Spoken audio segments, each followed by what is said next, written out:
Good morning. Sound of our teen sports listeners, I'm your host, Erica, the Queen of Teen. Please tune in every single Tuesday, 9 a.m. 3, 2, 1, you're live.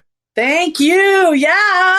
You're all listening and landing on Teen Sports Radio. Good morning, where every voice counts and every teen matters. I'm Erica, the Queen of Teen, here with conversations that lift our youth, celebrate our athletes, and empower our community. Teen Sports Radio, for the last 15 years, have provided great stories, supported our athletes with co-host positions. We try to give smart advice, real talk, sports training, nutritional help. Okay, we help build confidence, mindfulness, teaches resilience. We love doing that. We've got co-hosts to be able to provide all of those tools, and we support a great alum of community heroes. This is your space, your station, your inspiration, Santa Barbara. So let's go. In the house today, we have Dominique Hackett, Don Sanders, our Fit for Life certified trainer, Alex Ramírez, and the room. We got Christine. A room with a view. I know, a room with a view, but you were looking at your cards, and I'm like, oh, I'm so excited. I want a card today. I want a card today. You want a card today? Okay. Yes. Okay, but before we do that, what I want to do, I got so excited this morning. Dominique said, check your email. So I checked in my email, and I was what a way to start the day when you get a reach. This was on SoundCloud. You know, you get likes and hearts and everything, thousands and thousands over the last 15 years. But when somebody takes the time, so thank you, Oaksome, Oaksome. And he says, this track made my day better. Oh, just so you know, all you guys were on the track. So how cute was that? And because of what he did and he shared, and he just made my day better just by reading that. So I really encourage anybody, and that's why we have the every show we start with gratitude, right? Yes. Because it's nice when you reach out to the community and thank them. Yes. It's so important. Take the time. Yeah, take the time. Yeah, you could hit a heart or like something, but, type a few words. Yep. I don't know. I'm really excited about that. Can I give a like and a thanks to a local store? Yes. Okay. There is an old store that's been around. I don't know how long it's been around. It's literally called the Antique Center Mall, and it's just this little building. It's on 4434 Hollister Avenue. So it's right where the freeway and Modoc hit Hollister. Right. And is that where you went the other day when you were missing in action and you forgot your phone? And nobody could reach you. Where's Dominique? It's near that World Market, but it's an antique store. Yeah. And I walked into it with my daughter the other day, and it has room after room after room after room of wonderful, amazing stuff. And I just want to encourage our teens and our local community, instead of buying new, you're helping when you go to these vintage stores and used stores and so forth, you're helping keep things out of the landfill. You're putting things back. You're repurposing, putting things back in. Yeah. But I just wanted to give a shout out. And it's so funny because when you look on the reviews, people call it that quirky place. For me, it felt like walking into Hermione's bag. It's just room after room after room. Who's bag? Harry Potter, Hermione. Christine, have you ever been there? Have you ever been in that shop?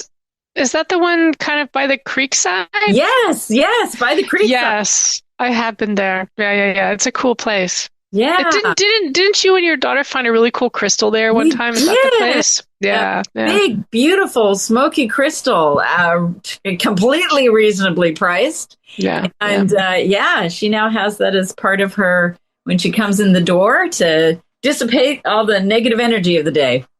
Nice. Do you want to you want to reach out to anybody there, Christine Marie? Well, I was just thinking I really want to reach out to two spots. Of course, I read tarot at both these spots, but they're great magical little spots in town for Paradise Found in Santa Barbara, right on Anapamu across from the library. It's a sweet little bookstore. It's been here for, 30, 35 years, something like that. And they've just, it's just one of the most wonderful spots for a little bit of magic. And then also out in Summerlin, the Sacred Space, right? If you want to go outside and find some magic, there's that's a beautiful place. And they're both locally owned and, community supported. I think Summerlin is a sacred space. Yeah. I go there and I park. I think I've landed in a portal. It's just, people drive up and down, tens of thousands of people every single hour, drive past it, boom, boom, boom, boom, on the freeway. Never stop. Yeah, and they never stop, and they just don't get that experience. It's and they got a great burger place. I forget the name of it.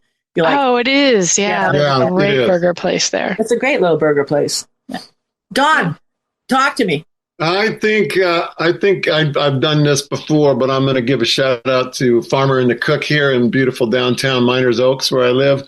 Every time I drop in there, it reminds me of the places I like to go in the '60s, growing up in the Bay Area, and it's got a certain vibe, and they've always got young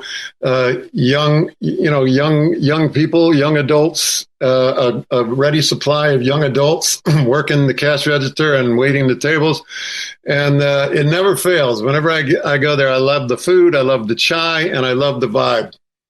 Sweet. Fit for Life 805, Alice Ramírez. Who are you going to give some love to today? Well, a couple of spaces. Well, real quick, was that burger place called Tinker's? Yes. That's what it was. Okay.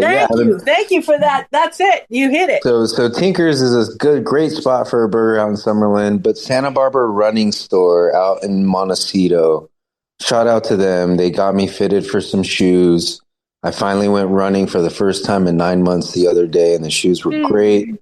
Achilles felt really awesome. So shout out to Santa Barbara Running in Montecito.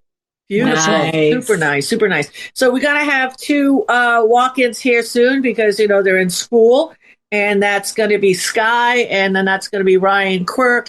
And Ryan is going to be talking about, anxiety today. So I mean, that's going to be a good one for our teens. So, and then what's Sky going to talk about? Sky's talking about adaptive energy and how do you make hard work not hard work? Joy. It's so funny. When I was listening to it, Dominique had to, when he was kind of going over like, hey, I want to talk about this. And then when it was paraphrasing everything, when we hung up, I'm like, I just don't get it. So Dominique is, he's in chiropractic school, right? So everything is about energy. Yes. Okay. And the transformation and how, he can help you tap into that energy. Right. So, yeah. So I get it now, but thank God you were there too. Because I'm like, well, and Don may have some thoughts on this too. Sometimes we talk about work. Sometimes we talk about effort.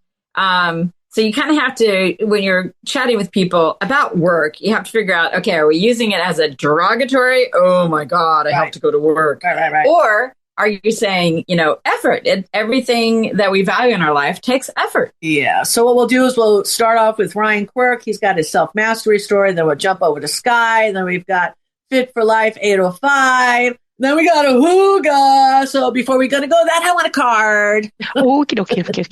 Okay. Tell me when to stop. Stop. Okay. You want top, bottom, or middle? Top. Okay. The top is all about good. Excuse me. It's the Six of Cups. It's about positive childhood memories. It's about really tapping into the positive childhood memories. And this is, this is a really good time for that in a certain way because we're holidays and like if you want to talk about the sky, we're in Scorpio. It's the 18th. The moon's in Scorpio. The sun's in Scorpio. Venus is in Scorpio. Mercury is in Scorpio. Scorpio is deep and watery and and it's ruled by Pluto, which is that planet that people kind of say is not a planet, but it's very powerful and very deep. And so I think that this is a good card for the day because it's this sense about tapping into those emotions, those deep emotions, and finding the positive ones.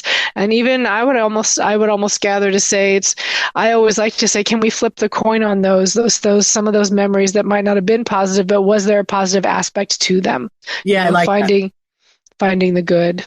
And in this Mercury retro, you can say you're doing a reset because you can revive the story of your memories into something more positive. You could retell it. Yeah. That's a good time to retell a story. And even, Yeah. So I think that you know how you get in a loop and you hear somebody. So I had a friend stop over the other day, and it's like the same story. This is going on years now. And I actually had to stop her and I say, you know something, maybe we should reframe it and like come out with a new, because you're like in a loop. She's like, what? Yeah. You know, people don't get when you speak to them like that. I said, listen to yourself. You should just record yourself for a couple of days, like when you're talking to people and friends around, because it's just either that or that's just our connection is this story. I don't know. Maybe you never tell this story again to anybody else except me. But, you know, you and I have to work through this. That's a really cool perspective. It's called neuro-linguistic programming. You know, our body and our reality listens to every word that comes out of our mouths, right?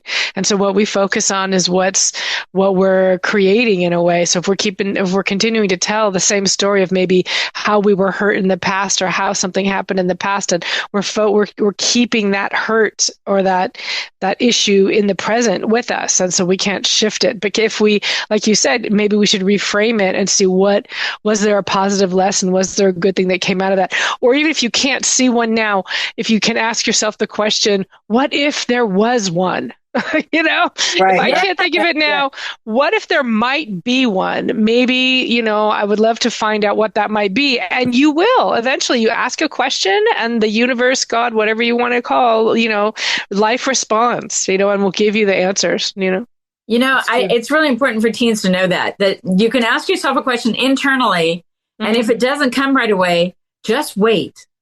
Yeah. It will come. Yeah. It will come. Yeah, and even just to be able to relate. Parents need to be able to relate and have a conversation with their kids about this, because this isn't anything that I ever spoke to my parents about. Nothing. Yeah. Hey, guess who's in the waiting room? And guess who gave me the smooshy sign? That's our producer. And I see Ryan Quirk, and he's ready to launch his self-mastery story. Stick around, fill up your coffee. We'll be right back after these messages. We are back, and this is Santa Barbara Teen Sports Radio Show. I am your host, Erica, the Queen of Teen. Please tune in every single Tuesday, 9 a.m. Hello, and welcome back, Teen Sports Radio listeners. My name is Ryan Quirk, here with another self-mastery story.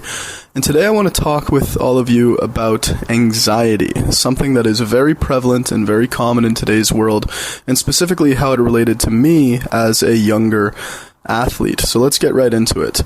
When I was about 14 years old, I've told a little bit of this story before on previous episodes, I broke my arm playing hockey.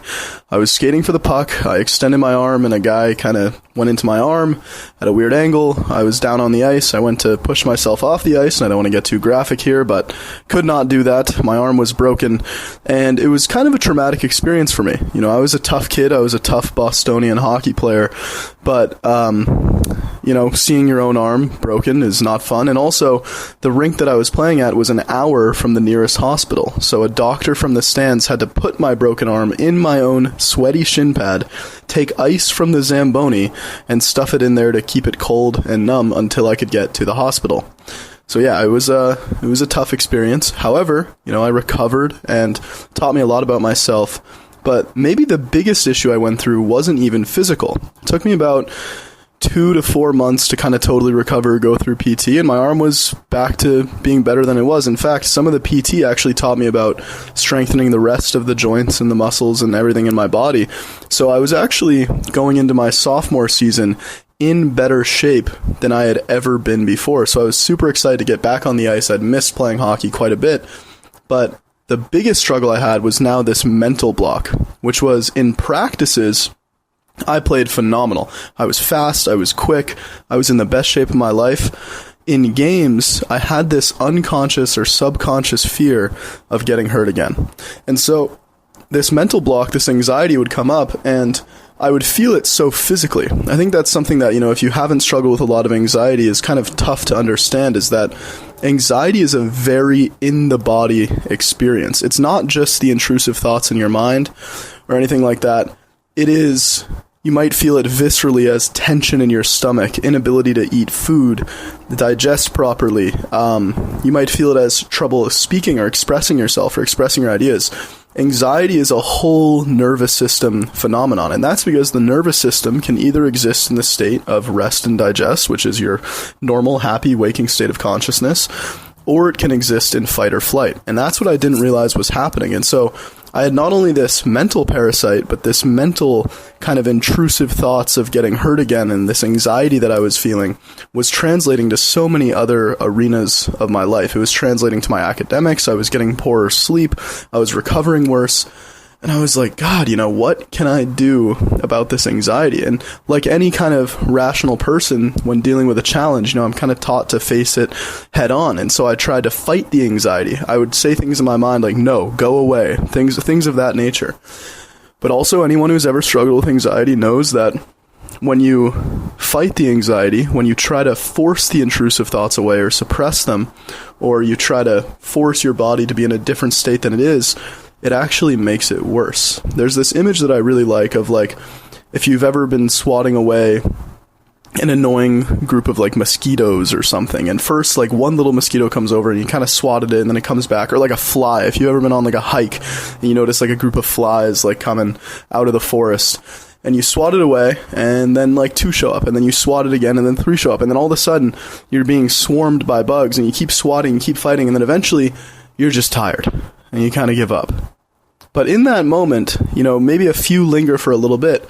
But actually, what's funny is the more calm you are and the less you try to fight it, the more that they start to kind of dissipate. And that's the same way with anxiety, because what I started to notice is the harder I tried to not be anxious before the games, the more anxious I would become.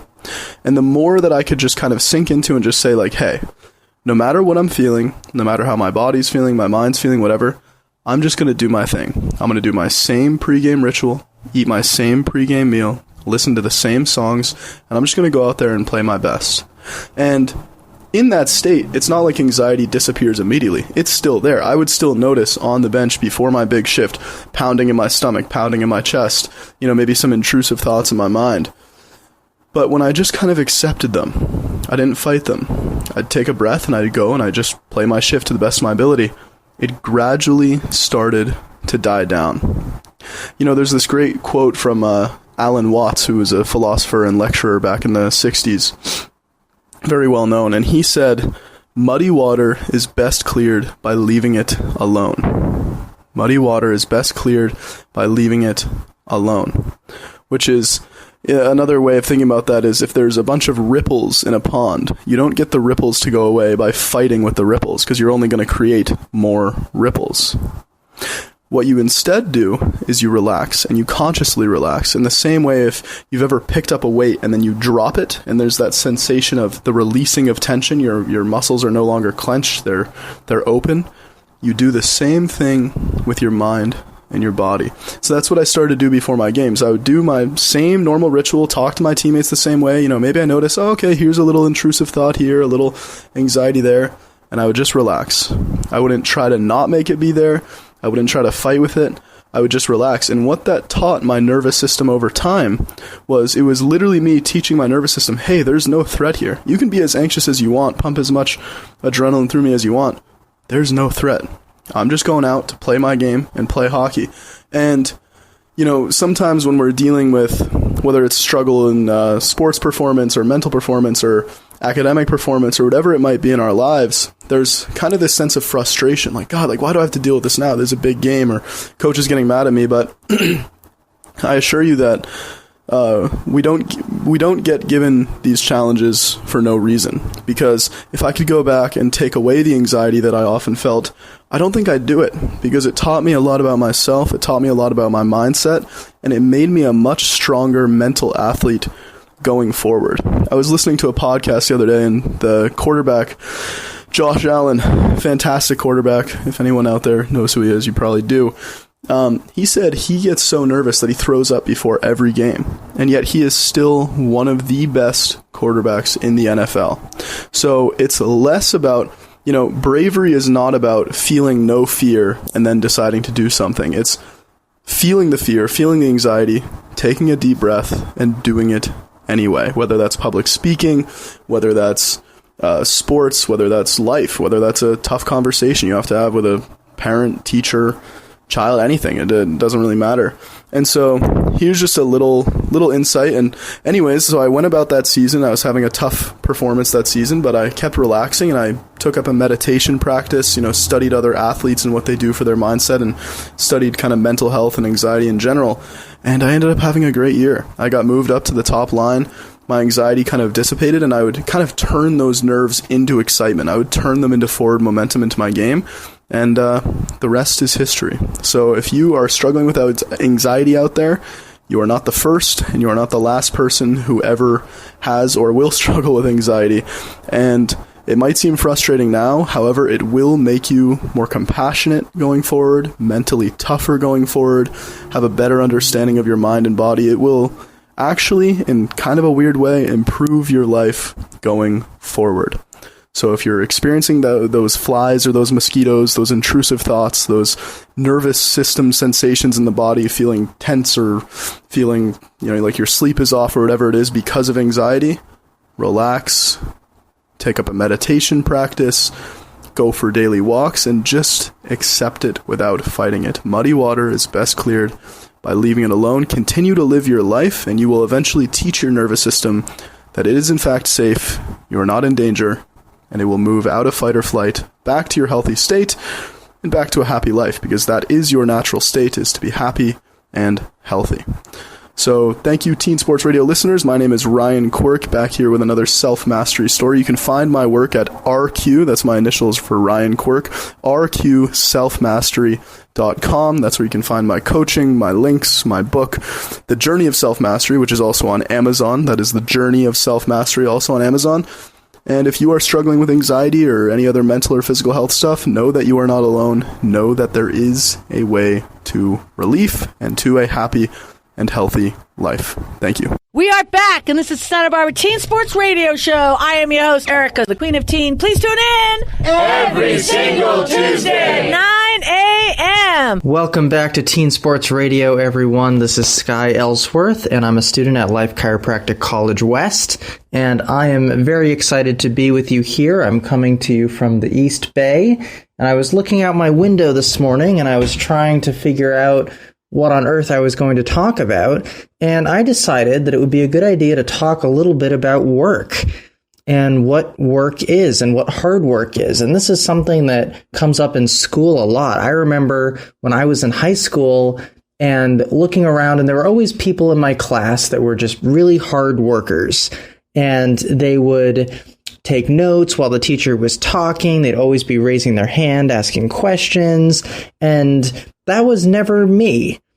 But I always got good grades, but working hard wasn't necessarily the answer. So what is it that actually allows us to become successful, to have that freedom that we so desperately crave for ourselves and our families and the things that we want out of life to accomplish our objectives? When we start to understand, we've talked so many times about purpose.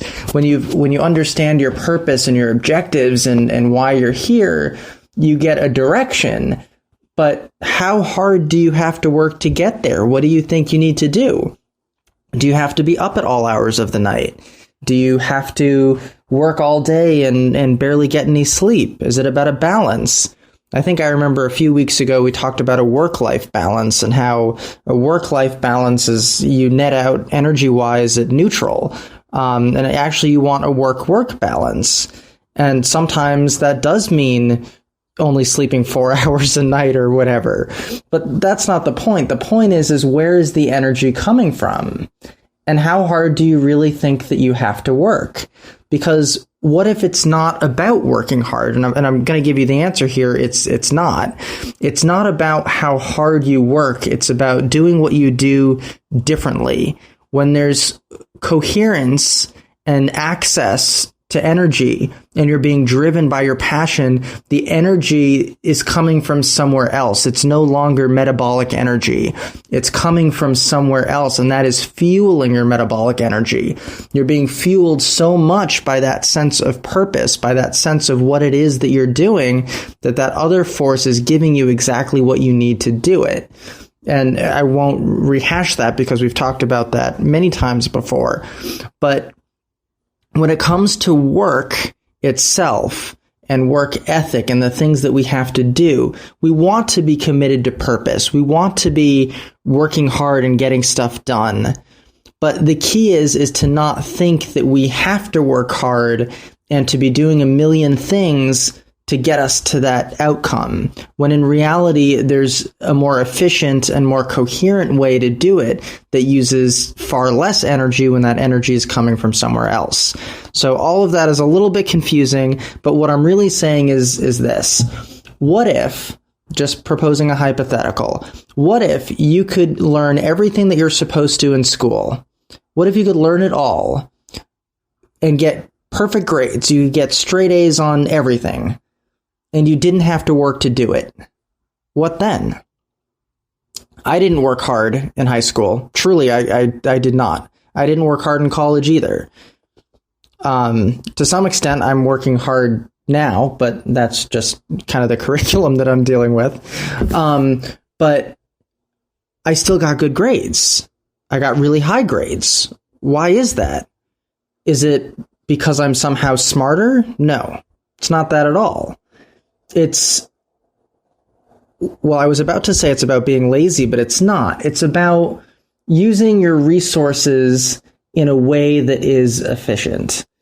And that's not to say you should look at every single thing that you're doing and pull out a routine in a calendar and start to say, okay, I'm going to do this at this time and this at this time, and try to do all of these things to become more efficient. That's not what it is at all. You become more efficient when you have access to more available energy. And that's been the theme of everything I've talked about for, probably the past year. It's all been about how can we access energy, whether that's the somatorespiratory integration exercises we've talked about in the past, the internal-external epi-ways, right? We've talked about how chiropractic takes interference off the nervous system and liberates the expression of the innate intelligence that your body has to create more available energy. We've talked about how even basic health practices like getting enough sleep at night create enough energy. But all of it is about, and please go back to and listen to those previous recordings on SoundCloud so you know how to have instant access to energy at any given moment. But what it's really about, I shouldn't say but, and let's have a buttectomy. Let's get the butts out of there, because it's never a but. Anytime you say but, you end up being locked into a dichotomy where you can only choose one or the other. But is an exclusive statement. So let's get rid of the buts and go to ands. And not only that, but when you have access to that energy and you're being driven by your purpose and everything is going perfectly smoothly and you don't have to try so hard and everything is just falling into place seamlessly, that happens. We all experience that. But what if you could experience that 100% of the time? And again, it all has to do with the amount of energy you have available. If you could dedicate yourself to anything right now, especially at this point in high school and with the athletic ventures that you're practicing, your sports, whatever it is, when you ask yourself, how much energy can I have right now and where can I get that energy from? The minute you do that, the conversation shifts. The minute you stop running away from the things that you're avoiding, the minute that you acknowledge and accept that everything that you're experiencing and feeling is exactly the way that it's supposed to be, and you open yourself up to that amount of trust that everything is happening exactly the way it's supposed to be, all of a sudden, it's no longer work. All of a sudden, all of it is enjoyable. And it is work. I shouldn't have said that it's not work. It is work, but it doesn't feel like work anymore. It feels like passion. It feels seamless. You're not even thinking about, oh, this is hard, this is difficult, or you're not even thinking this is easy. You're not thinking anything. You're just doing. You're being in it. You're being in the flow, and you're going with it, and you're being guided by a force that knows better than you. And when you do that, magic starts to happen. And that's also what it's about. How can we all be experiencing more? How can we all experience magic in every single moment and not just have those little snippets of it? Life is meant to be magical. How can we always be able to experience that magic? And part of it is by recognizing that we don't always have to work so hard, because it's really not about that. It's never going to be about that. And just in closing, I want to wrap up with what I've said before, which is that no matter what you do in life at any moment, you're never going to feel like you're enough. When you play that sports game, you're not going to feel like you're enough. When you take that test, you're not going to feel like you're enough. When you get into college, you're not going to feel like you're enough. When you get your first job, you're not going to feel like you're enough. When you get your second job, you're not going to feel like you're enough. When you get married, you're not going to feel like you're enough. When you have your first kid, you're not going to be enough. And that's okay, because you're not. And the sooner you can accept that and recognize that something else is when magic starts to happen. And I know I say that every week, but it is so important to understand that, to let that power flow through you, because then things become seamless. All of a sudden, there's no trying, there's no working hard, there's just being. Looking forward to talking with you all next week on Teen Sports Radio. We are back, and this is Santa Barbara Teen Sports Radio Show. I am your host, Erica, the Queen of Teen. Please tune in every single Tuesday, 9 a.m. All right, everybody, I'm really excited for this next piece with Alex Ramírez, Fit for Life 805. He is someone who lives and breathes discipline, mindset, and self-mastery in the real world, not on Instagram, but in the gym with real people, real struggles, real anxiety, real breakthroughs. Alex Ramírez, Fit for Life 805, talk to me.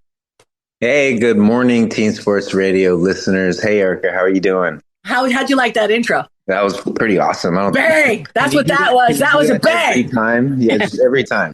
Just do that for me.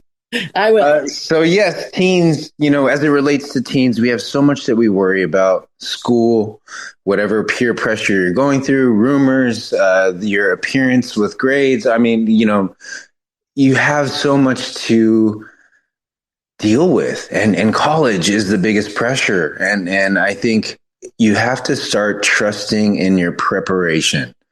However, you got to prepare, either in the gym, if you're a student athlete. Your practices should be harder than the games. Ryan Quirk was touching up on this. He said, he would get nervous before any game. But if you look at Kobe Bryant, his game plan was to work his butt off. And we're talking about work with Sky as well, as he would work. And the game would be so easy to him. And he always looked calm and collective, and he would work on his breath. Now, anxiety. When we get caught up in anxiety and we're in our head and we're freaking out about grades, a test, school, whatever it is, have you ever noticed your breath? Are you shallow breathing? Oftentimes you are. And so when that happens, you just got to stop everything and just focus on your breath work. You don't have to meditate. You don't need to think about anything specific. Just breathing in through your nose and breathing out through your mouth, and repeat that process until you get some good oxygen in your body. And hopefully that will kind of calm you down, settle your heart rate, because physiologically it should. You kind of are breathing, focusing on that breath, and it should bring you down. And if you're able to do that, it should prepare you and settle down your anxiety a little bit, but you still have to face your fear, whatever that is. And so sometimes we have that fear of school, we have that fear of performance, and it's normal. Try to face your fear. Be brave. Don't be scared. I mean, it's okay to be scared, but work through it as best as you can, and try to stay positive and believe in your preparation. Believe in the work that you've done in practice. Believe in the work that you've done academically in the classroom, taking notes, studying, and hopefully you should be good when game day and exams come by. So any thoughts? I think that's wonderful. This is Christine Marie, view from the deck. Is that sense that what came to me is that that thought that fear is, it's not that courage isn't the lack of fear. Courage is feeling the fear and doing it anyways, moving forward. So we're not going to not be afraid, but we really have to trust and have faith and move forward. This is Dominique, Sunbar Wellness Center. It's so interesting that those butterflies in our tummy, they're not there to prevent us from doing something. They're actually there to guide us in doing something. Absolutely. Yeah, listening to your gut, intuition. Yeah, I think that's a beautiful the thought of like the difference between anxiety and excitement is actually breath, right? You spoke about breath, Alex, and I just breathe in. The difference between anxiety and excitement is that in anxiety we're not able to catch our breath, but in excitement it's like, oh my gosh, I'm so excited, right? Versus what's gonna happen, So breathe. Sweet. All right, so let's do this. I love what Alex is saying. It's so important. I know. Well, I've known we go way back now, over 20 years. Okay, over 20 years. I'll never forget. I had Achilles issues too when he was training me, and I was just dying. And he put me on this tire, and he wants me to like wobble on this tire. Well, you have bad Achilles and wobble on the tire, but he was breathe. That's all I kept thinking. I flashed back to breathe. My eyes are almost starting to water. He looks at me, goes, Erica, I love you. Oh, this is why I had him. Well, listen, who's up next? Sky. No, Hooga. Oh, Don. Yeah, Don Sanders. Yay. Right after these messages. We are back, and this is Santa Barbara Teen Sports Radio Show. I am your host, Erica, the Queen of Teen. Please tune in every single Tuesday, 9 a.m. For Teen Sports Radio, I'm Don Sanders. DonsMassageOhio.com, 805-236-2684, here to bring you a hooga. A hooga is like is a moment like receiving a hug without actually receiving a physical hug. It comes from a Scandinavian term. And, some hooga moments are like, somebody mentioned Kobe Bryant, like after his third 2-hour workout, when he knows that he overcame everything and did it. And then other ones, it just comes to you like a burst of, joy. And so underneath every forest, this is mine for the week that just gave me that kind of burst of joy. Because underneath every forest, right, there's a lacework of mycelium. And these are like branching thread-like structures. Think of like a tree root, only finer, and they're usually white. And they're not just specific to the tree they're under. They go everywhere in a forest. And like they trade nourishment. They warn each other of drought or illness. They might make fruit, like, produce mushrooms or, things that fortify, nurture, and heal, right? And then make sure that young shoots benefit from elders' reserves, right? So that's the first point. The second point, scientists, they refer to this by the nickname the wood wide web. Oh, I love it. Yeah, so like indigenous traditions have understood this stuff for thousands of years. Life flourishes when there's a vast communication network operating below the surface to foster care and collaboration. We should tend to this web really creatively and connections that join to friends, collaborators, kindred spirits, right? Yes. The last point, we got to prioritize the dignity of all life, including people, over power, profits, politics, and pollution. Yes. Cooperation isn't always easy, but it's a soft power that heals rather than a hard power that can destroy. Ooh, wow, that's powerful. Yeah. Sweet. Wonderful. I love it. Well, next week, I'm going to build on this. Oh, what are you going to do? I'm going to build on this and talk about Kierkegaard. What is that? Kierkegaard. An old philosopher, and has to do with anxiety. I mean, a lot of what we talk about in Teen Sports Radio is about how to access powerful emotions and thoughts and how to handle our anxiety. So is that like that story about the guy pushing the rock up the mountain? Yeah. And with what Dawn just shared, that whole network of our community is available to us all the time. Huh. We should literally visualize, Dawn, that we are a part of the wood wide web. As human beings, we're connected. Yeah, we're interconnected to everything in ways that sometimes we grok it with our lives. We understand it, but intellectually, maybe that's just not the process because of school and all the ways we've been socialized. We don't think of it that way, but it's true. It's happening. Yes. I'm excited about that. Christine. I was going to say, the social, it's November, no social media. And I know I know we're on YouTube, but the sense of like, we've been feeling a little bit more separated because we're in these electronic worlds. So maybe put down the electronic stuff and go talk to your neighbor or your friend. You know what I mean? Like to just sort of, it's this sense of at least for, an hour or a day or something like that, connect in, and build your World Wide Web. Right? Or build your wood wide web. Yes. Last week we had to fill up some sandbags because we got hit with that little microstorm. And it was funny. Dominique and I are leaving from the fire department. We've got our bags all filled in her mom's car. And all of a sudden we see this big group of men and they're all jogging. And I was just laughing because why? They were holding their cell phones in their hands while running on Los Caneros. Yeah. I'm like, oh, come on, guys. I mean, I don't know. I've never seen bring that. It. Yeah. In a fanny pack. Don't have it in your right. Running. When multitasking goes bad. Yes. Multitasking goes wrong. All right, Santa Barbara. Thank you, Amazon, or not Amazon, Apple for the 25,000 downloads last week. That's a wrap of Sports Radio. Stay strong, stay kind, stay in the game. I'm Erica, the Queen of Teen. Thank you, Laser Media.